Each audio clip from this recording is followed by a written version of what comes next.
Et j'ai dit, est-ce qu'on croit vraiment cela? Et c'est arrivé il y a quelques semaines, j'ai dit, est-ce qu'on croit vraiment? Et si vous le croyez, levez vos mains vers le ciel et peu importe le besoin que vous avez dans votre vie, recevez la réponse maintenant du Saint-Esprit. Et c'est ce qu'on faisait il y a quelques semaines. Alors Steve, il est assis juste là, il est debout et à cet instant, il a prié. Il a dit, Dieu, si tu me guéris, je vais courir autour de l'Église. C'est ce qu'il a dit.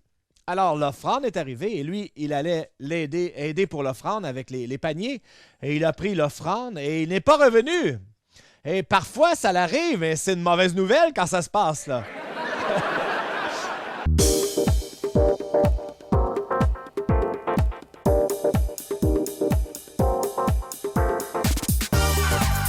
Bienvenue à l'Église du Rocher de Winnipeg.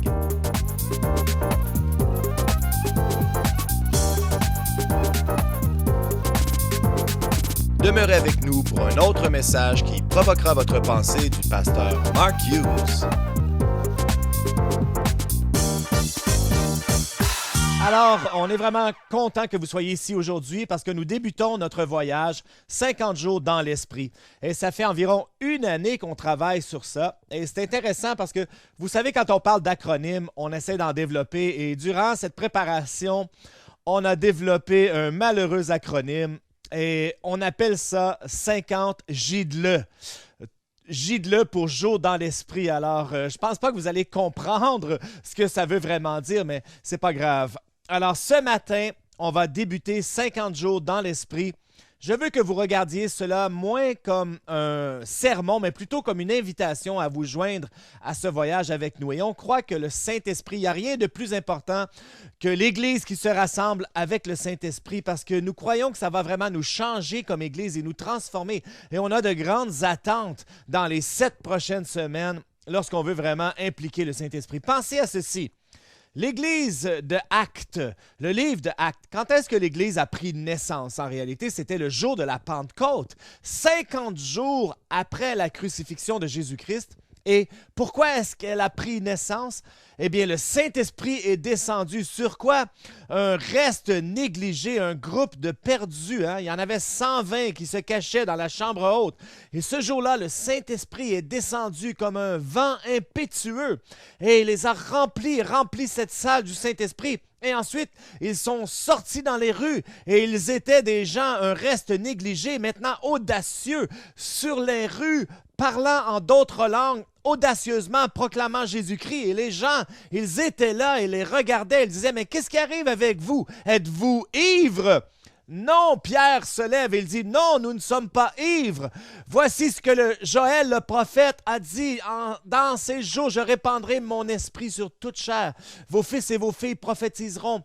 Vos jeunes gens auront des visions. Vos vieillards auront des rêves et des songes. Et ce sera sur vos servantes. Et moi, je répandrai mon esprit dans ces jours et démontrer de grands signes et de prodiges.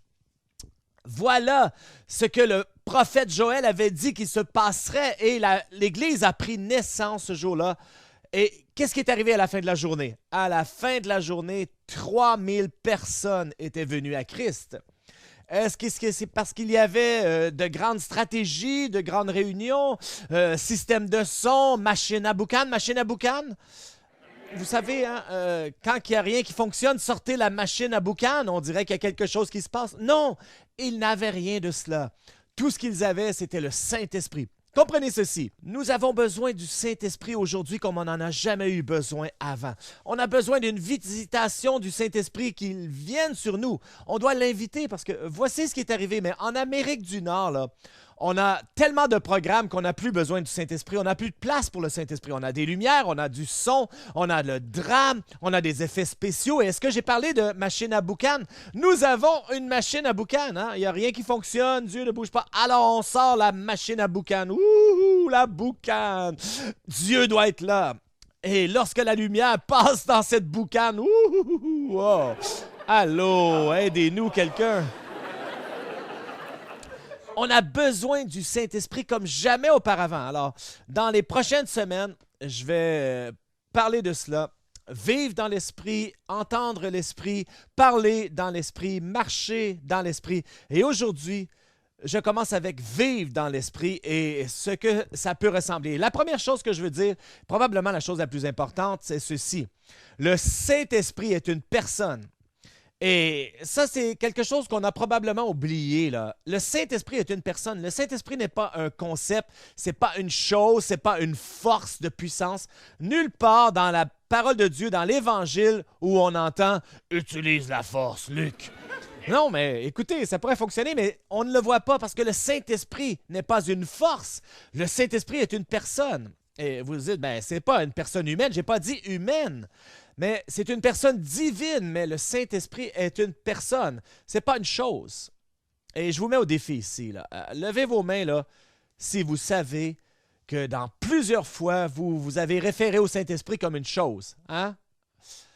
OK, levez vos mains, levez-les pas, mais on fait cette erreur souvent. Et votre mari, comment se sentirait-il si vous vous référiez à lui comme une chose? Et les enfants, hein, la chose est arrivée! Malheureusement, cette métaphore peut s'appliquer, là, alors peut-être c'est un mauvais exemple.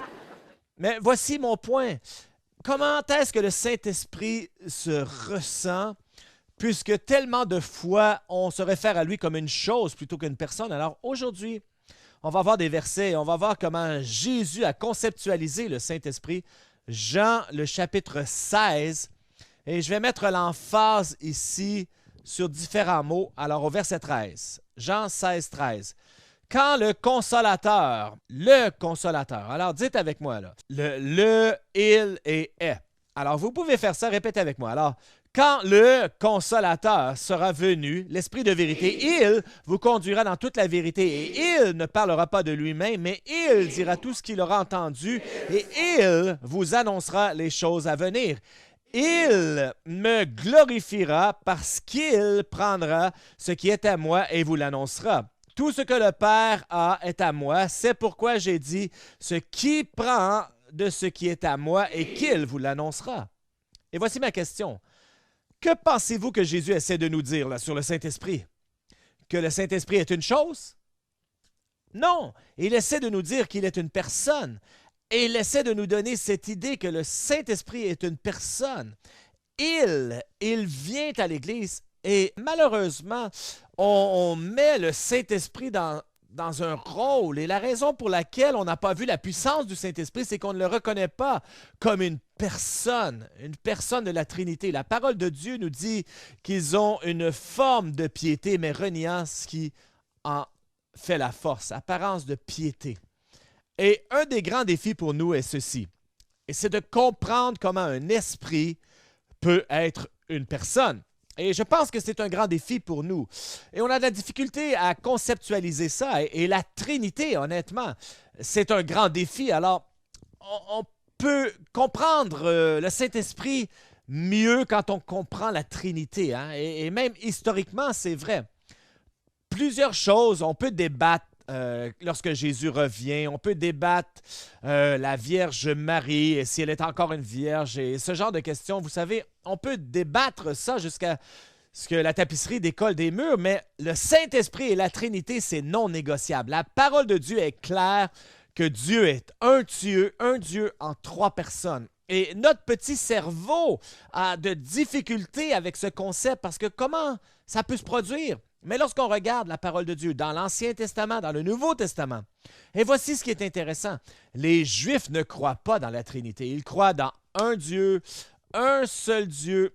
Et c'est vrai, il y a un Dieu, mais ils ne le voyaient pas en trois personnes. Et tout ce qu'on doit faire, c'est d'aller dans Genèse 1. Et on voit Dieu en trois personnes. Genèse 1, verset 26, ça dit « Dieu, créons l'homme à notre image. » Alors, de qui parle-t-il au juste? Eh bien, les Juifs vont dire, ils parlent aux anges. Ah oui, on s'est fait à l'image des anges. Eh bien, moi, je suis dans le stationnement et tout le monde est venu en voiture. Il n'y a personne qui est venu ici en volant. Tout le monde est en voiture, d'autres à pied, mais on n'est pas créé à l'image des anges, mais plutôt de Dieu. Mais dans le Nouveau Testament, c'est très, très clair. Et je pense que l'endroit le plus clair, c'est au baptême de Jésus dans Matthieu 3. Lorsque l'on voit, ce que l'on voit ici, c'est le Père, le Fils, le Saint-Esprit, les trois personnes manifestées au même moment. Et allons-y un instant. Et dites-moi, là, je vais vous demander là, où est chaque membre de la Trinité. Alors, on a Jésus. Jésus est baptisé par Jean-Baptiste dans le Jourdain. Où est Jésus? Il est dans la rivière. Ce n'est pas une question piège en passant, là. Alors, Jésus, il y a un point ici, là, je ne veux pas être juste drôle, là. Jésus est dans la rivière et ça dit ici, lorsqu'il lui a été baptisé, il sortit de l'eau et voici les cieux s'ouvrir et ils virent l'Esprit de Dieu descendre. Alors, où était l'Esprit de Dieu? Il descendait donc entre le ciel et la terre comme une colombe. Et voici une voix se fit entendre des cieux dit, celui-ci est mon fils bien-aimé en qui j'ai mis toute mon affection. Alors, qui parlait ici? C'était Dieu le Père parce qu'il réfère à Jésus comme son fils. Alors, on a Dieu le Père qui dit, voici mon fils bien-aimé, où est-il? Il est dans les cieux, ça nous le dit, une voix des cieux. Alors, on a le Père, le Fils et le Saint-Esprit manifestés exactement au même moment en trois personnes différentes, dans trois endroits différents. Et on ne peut pas arriver à cet endroit-là où on a cette idée de la Trinité. C'est comme une modalité, il y a trois modes différents, ou comme Jim Carrey dans Le Masque. Il met le masque et là, la même personne devient une personne différente, une personnalité différente. Non, c'est pas une personnalité différente trois fois. Non, c'est une personne. Ah, je ne comprends rien. Mais oui, vous ne comprenez pas. Vous n'êtes pas assez intelligent pour comprendre. Moi non plus, je ne suis pas assez intelligent pour comprendre. Et il y en a qui vont dire, oh, ben, là, c'est bien simple. Là. C'est comme un œuf. Hein? Il y a la coquille, le blanc et le jaune. Allô, la Trinité. Ah, OK. Alors, on vient de réduire la Trinité, le Dieu, le créateur de l'univers, à un déjeuner. Merci beaucoup. Non, ça n'aide pas vraiment. Mais voici ce que l'on veut dire. Il faut comprendre et accepter ça par la foi. Notre pensée n'a aucune façon de vraiment comprendre comment trois personnes puissent être une. Saint Augustin était un des pères de l'Église et il se promenait sur la plage un jour et il se posait des questions vraiment sur la Trinité. Et il marchait sur la plage un jour et il avait un petit garçon et il avait un trou dans le sable et il allait à la mer et il prenait des petites chaudières et il vidait l'eau dans son trou. Et il regardait le garçon aller, retournant et il lui dit, « Que fais-tu, jeune homme? » Et il dit, « Je remets la mer dans le trou. » Et à cet instant, Saint Augustin a compris ce qu'il essayait de faire. Il essayait de mettre Dieu, le Dieu infini de l'univers, dans sa pensée finie. Mettre Dieu dans une boîte. Et il essayait de comprendre comment Dieu pouvait être trois personnes. Mais il utilisait ce que nous avons tous. La capacité que nous avons, c'est notre pensée, c'est tout. Mais voici ce que je veux vous montrer. C'est super important ici, là. Regardez ici, 2 Corinthiens 13, 14, et ça dit ceci. La grâce du Seigneur Jésus-Christ, 2 Corinthiens 13, 13, que la grâce du Seigneur Jésus-Christ, l'amour de Dieu et la communion du Saint-Esprit soient avec vous tous. Qu'est-ce que vous voyez ici? Voyez-vous la Trinité là? Oui, la grâce du Seigneur Jésus-Christ, l'amour de Dieu, ça c'est le Père. Et la communion du Saint-Esprit, c'est le Saint-Esprit. Alors, ne ratez pas ce qu'il dit ici, là. La communion du Saint-Esprit. Qu'est-ce que la communion? L'amitié, des relations, l'intimité. Moi, je pense que la communion, c'est encore plus que de l'amitié, là. Je pense que lorsqu'on a de la communion avec quelqu'un, on parle d'une intimité, une relation très proche. Et lorsqu'on y pense, on n'a pas fait un très bon travail à développer une intimité, une communion avec le Saint-Esprit. Plusieurs d'entre nous, on a ça avec Jésus, mais nous ne l'avons pas avec le Saint-Esprit. Et cette exhortation ici, c'est que nous avons besoin de cette communion avec le Saint-Esprit.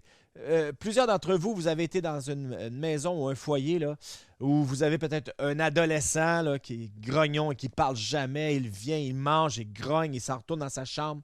Vous vivez ensemble sous un même toit, mais ce n'est pas tellement plaisant, n'est-ce pas? Et ici, vous étiez cet enfant ou vous êtes cet enfant. Et vous savez ce dont je parle.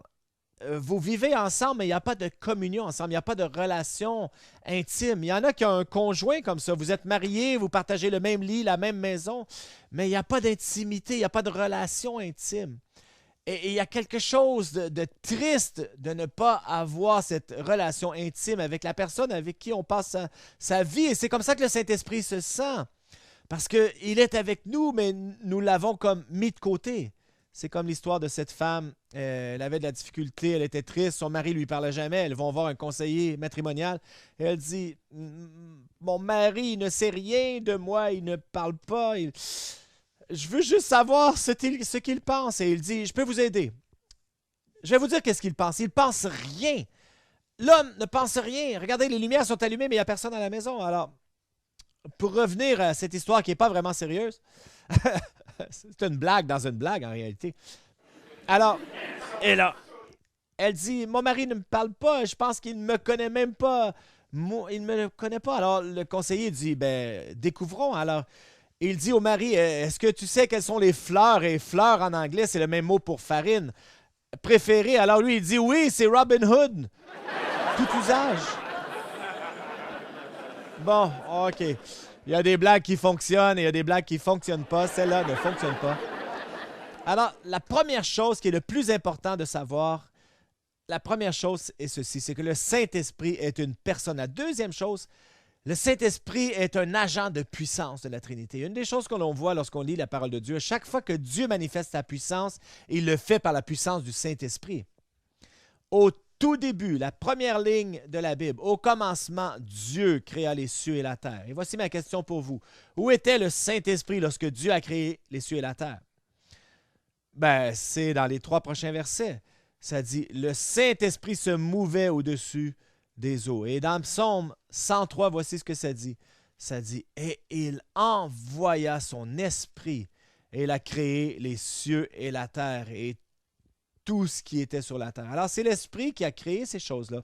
Alors, au travers de la parole de Dieu, on découvre que le Saint-Esprit est l'agent de puissance. Lorsque Dieu démontre sa puissance, c'est au travers le Saint-Esprit qu'il le fait. La même chose dans le Nouveau Testament. Il y a des fois, les gens n'aiment pas ça lorsque je dis que Jésus, lorsqu'il était sur terre, il n'a fait aucun miracle dans sa divinité. Je ne dis pas qu'il n'était pas divin, j'ai dit qu'il ne faisait pas de miracle dans sa divinité. Actes 10, 38. Dieu a oint Jésus-Christ de Nazareth avec le Saint-Esprit et la puissance. Il a guéri faisant du bien et chassant le diable. La puissance que Jésus avait, c'était la puissance du Saint-Esprit. Et comment on peut prouver ça? Combien de miracles a-t-il fait avant 30 ans? 0. Allez lire, il n'y a pas un miracle. Et une fois qu'il a été baptisé dans les eaux du Jourdain, le Saint-Esprit est venu sur lui. Et le Saint-Esprit l'a amené dans le désert pour être tenté par le diable 40 jours. Et à la fin des 40 jours, ça dit qu'il est revenu en Galilée, revêtu de l'Esprit. Et tout ce qu'il a fait pour le reste de sa vie, chaque guérison, chaque démon chassé, il a fait par la puissance du Saint-Esprit. Alors, si Jésus a besoin du Saint-Esprit, eh bien, nous, est-ce qu'on a besoin du Saint-Esprit? Et voici, c'est ce que je pense qu'on doit comprendre. Le même esprit qui a ressuscité Christ d'entre les morts habite en nous. Nous avons accès. Commençons à avoir cette communion et cette relation avec le Saint-Esprit. Nous avons accès à la puissance du Saint-Esprit.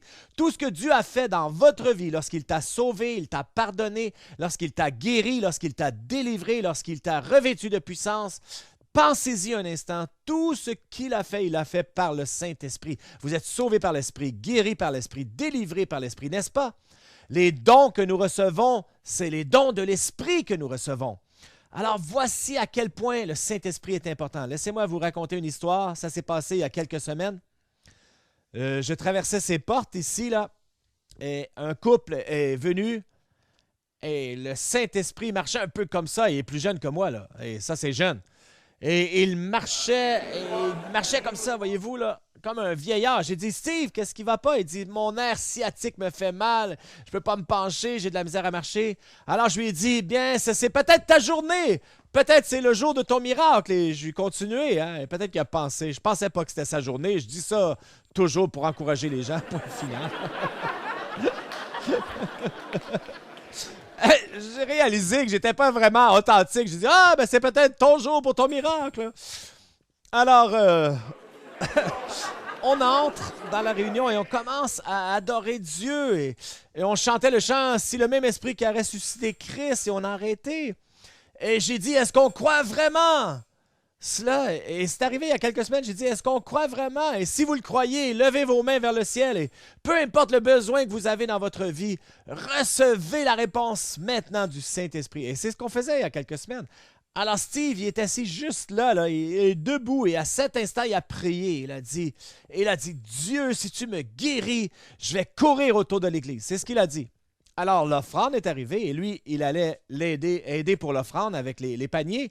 Et il a pris l'offrande et il n'est pas revenu. Et parfois, ça l'arrive, mais c'est une mauvaise nouvelle quand ça se passe, là.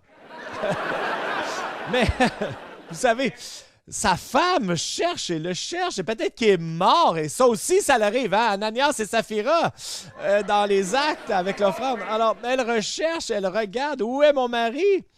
Et elle se tourne. Et Steve est en train de courir en arrière, de gauche à droite en arrière. Et Dieu l'avait touché. Et c'était sa journée. C'était sa journée. Qui l'aurait cru? Moi, je n'ai même pas cru. Alors, c'était excitant, là. Il n'avait pas couru depuis des mois et des mois. Donc, la première chose est ceci, le Saint-Esprit est une personne. La deuxième chose, le Saint-Esprit est un agent de puissance, est l'agent de puissance.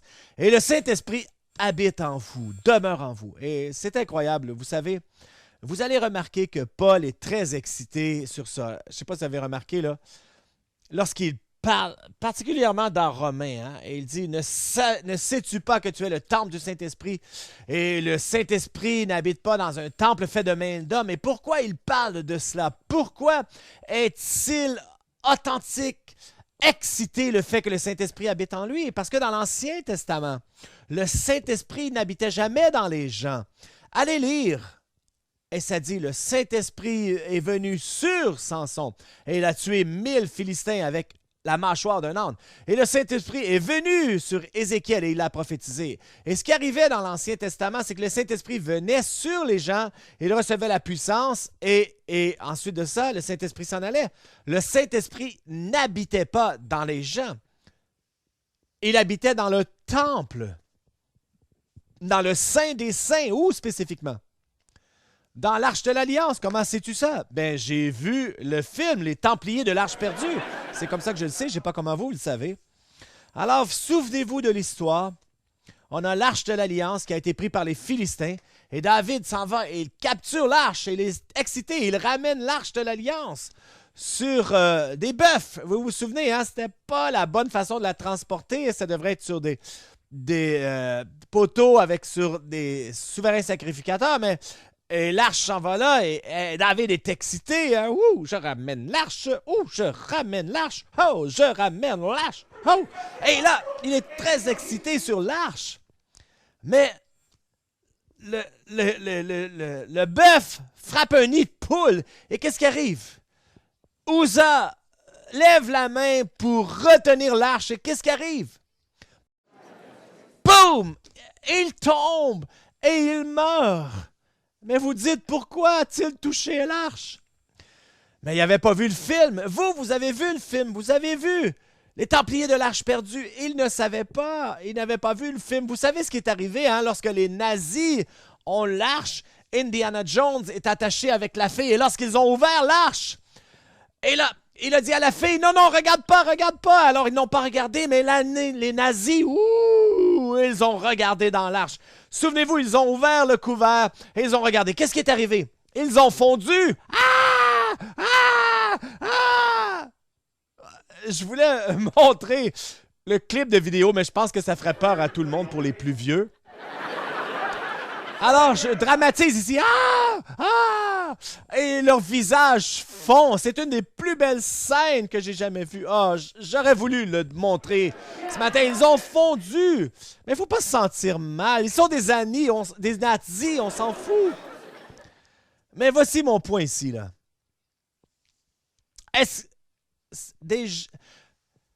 Seulement la sainteté peut se tenir devant la sainteté. Et il s'appelle le Saint-Esprit. Et là, vous dites un instant, comment se fait-il que le Saint-Esprit puisse habiter en moi? Je suis un homme pécheur. J'ai rien à voir. Oui, tout a rapport sur la croix. Jésus, lorsqu'il est mort, il a rendu son dernier souffle. Il y a eu un tremblement de terre et le voile du temple a été déchiré du haut vers le bas. Pourquoi? Parce que le Saint-Esprit n'habitait plus dans le temple fait de main d'homme, mais Dieu avait fait au travers au travers son Fils et la croix. Il nous avait purifiés et nous sommes devenus le temple du Saint-Esprit. Voilà comment ça fonctionne. Alors maintenant, le Saint-Esprit habite en vous et ça change tout. Et vous allez savoir, souvenez-vous avant d'être chrétien, lorsque vous faisiez les choses terribles que vous faisiez et vous n'étiez pas coupable. Bon, vous étiez peut-être un peu coupable parce que vous aviez une mère, mais vous ne sentiez pas assez coupable pour arrêter. Et là, vous êtes devenu chrétien. Et le Saint-Esprit est venu habiter en vous. Et soudainement, lorsque vous avez fait ces mêmes choses, on ne se sentait pas aussi bien. Hein? Ce n'était pas la culpabilité de votre mère. C'était la conviction du Saint-Esprit maintenant. Maintenant, c'est le Saint-Esprit qui habite en toi, qui est attristé lorsque tu pêches comme ça et tu le ressens et tu le sais parce que chaque fois, peu importe où tu vas, chaque instant de chaque journée, le Saint-Esprit est avec toi. Le Saint-Esprit habite en toi. Et voici la bonne nouvelle. Mon dernier point. La bonne nouvelle, c'est que le Saint-Esprit habite en toi, te change de l'intérieur vers l'extérieur. On ne peut pas vraiment changer les gens de l'extérieur vers l'intérieur. Avez-vous remarqué? Mesdames, comment ça va avec vos maris, là? Ah, Marie cet homme, et un jour, tu vas le changer demain. Non, ça ne fonctionne pas, n'est-ce pas? Ça n'arrive pas. On ne peut pas changer. Et les misérables, vous le savez, en tout cas, vous connaissez votre mari, et vous ne pouvez pas le changer. Moi, je ne peux pas changer les gens. Moi, je ne peux pas vous frapper sur la tête assez longtemps pour que vous changiez. Ça n'arrive pas. Juste une façon que les gens vont changer. Et lorsqu'on regarde le monde et les problèmes de notre monde, on ne va pas changer politiquement, économiquement, avec l'éducation. Peut-être que ça peut aider, mais ça ne va pas réparer les gens. Les gens ne changent que de l'intérieur vers l'extérieur. Et la façon de transformer une personne et un monde, c'est au travers le Saint-Esprit qui habite en nous et qui nous change de l'intérieur vers l'extérieur. Et je termine avec une dernière histoire. Il y a quelques mois, on a eu un couple qui regardait l'émission à la télé. Ils sont venus à l'église. Et ils avaient des petits-enfants super mignons. Et ils sont venus à l'église semaine après semaine après semaine. Et un jour, je suis allé les voir. Je leur ai parlé un peu. Ils m'ont raconté leur histoire. Et j'ai dit, comment ça va à l'église? Et ils disent, on apprend tellement et on aime vraiment ça. Mais durant ce voyage-là qu'ils ont entrepris, là, un dimanche, ils sont arrivés et ils ont dit « On se sent mal sur certains points. » Ils disent « Qu'est-ce que vous voulez dire? » Ben, on a des mauvaises habitudes. Et je dis « Quelle sorte de mauvaises habitudes? » Ben, fumer, boire, jouer. Et que la liste était longue. Alors, j'ai dit « OK. » Mais j'ai dit « Vous savez quoi? Dieu peut vous aider avec ces choses-là. » Ils ont dit « Ah oui? » J'ai dit « Oui, je sais. Dieu peut vous aider. » Et c'est tout ce que j'ai dit. Je n'aurais pas fait un sermon à essayer de les exhorter ou les frapper avec un bâton. Peut-être j'aurais dû. Non, mais je ne l'ai pas fait. J'ai laissé ça comme ça. Et semaine après semaine ont passé. Ils venaient. Et moi, je ne voyais rien de l'extérieur. Mais il y a 2 semaines, ils m'ont fait signe. Et elle était toute excitée. Et elle a dit, j'ai quelque chose à vous montrer. Et elle a montré son doigt. Elle a dit, on s'est mariés mercredi. Et ils ont des enfants. Je ne savais pas qu'ils n'étaient pas mariés. Je dis, ah oui, ça fait 15 ans qu'on vit ensemble. Elle nous dit, wow! On vit ensemble depuis 14 ans, 15 ans et on se sentait mal. Et mercredi, on est allé au palais de justice et on s'est mariés. Et ensuite, elle a dit, devinez quoi? On a arrêté de boire, on a arrêté de fumer, on a arrêté de jouer. Et elle dit, je ne me suis jamais senti mieux de toute ma vie, avec un grand sourire. Alors pour moi, voici la plus belle partie de l'histoire. Personne ne leur a dit qu'ils devaient faire ça. Personne ne leur a dit qu'ils devaient se marier. Personne ne leur a dit qu'ils devaient arrêter ces choses-là. Ce qui est arrivé, c'est qu'ils ont invité Christ dans leur vie et il a habité en eux et il a commencé à les changer par le Saint-Esprit de l'intérieur vers l'extérieur. Aucune personne sur cette planète, qu'elle soit mauvaise ou misérable, il n'y a aucune personne que Dieu ne peut pas changer. Mais il le fait seulement d'une façon, par son Saint-Esprit, lorsqu'il habite en nous et il nous change de l'intérieur vers l'extérieur, parce que le même Esprit qui a ressuscité Christ entre les morts habite en nous et nous donne la vie, nous, corps mortels. Applaudissons le Seigneur. L'Église du Rocher a des réunions à tous les dimanches au 1397 Buffalo Place. Joignez-vous à nous si vous êtes dans la région. Si vous aimeriez recevoir un livre pour comprendre davantage le don gratuit de Dieu au travers Jésus-Christ, contactez-nous et nous vous l'enverrons gratuitement. Visitez notre site web au www.churchoftherock.ca. Merci d'avoir été avec nous et que Dieu vous bénisse.